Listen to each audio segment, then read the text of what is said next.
Dr. Ankitaa Wanchoo and I'm practicing obstetrics and gynecology in Gurgaon, Palomihar area.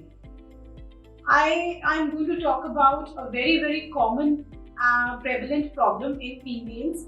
It starts from right through the age of puberty and it will last near about their menopause, and that is a very heavy and irregular bleeding throughout their menses, or it may be intermenstrual bleeding which is occurring in between their periods.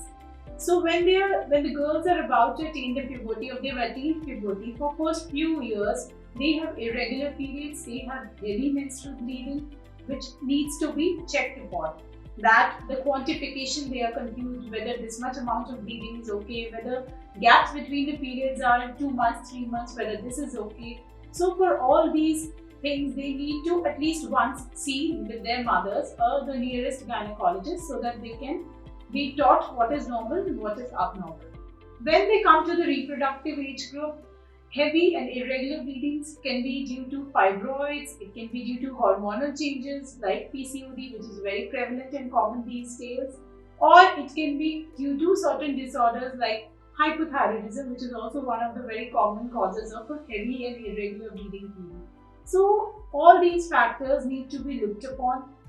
Why? So that you do not suffer from anemia due to recurrent blood loss, heavy blood loss, and you need to be corrected. Some basic tests are required for that, which obviously whenever you show up with your gynecologist, she will get through them and things will be done.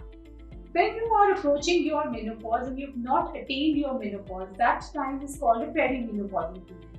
So the walk towards the menopause is very normal. If you have cycles at 2 months, then again 3 months, 4 months, 5 months, the gap keeps on increasing, but the flow should also keep on decreasing.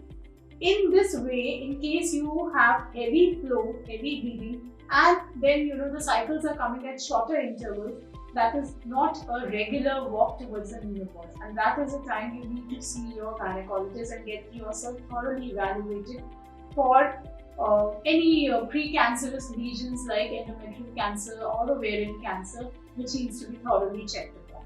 So heavy menstrual bleeding is one thing, and irregular menstrual bleeding is one thing which should never be taken lightly, and one should seek help with the nearest gynecologist as soon as possible.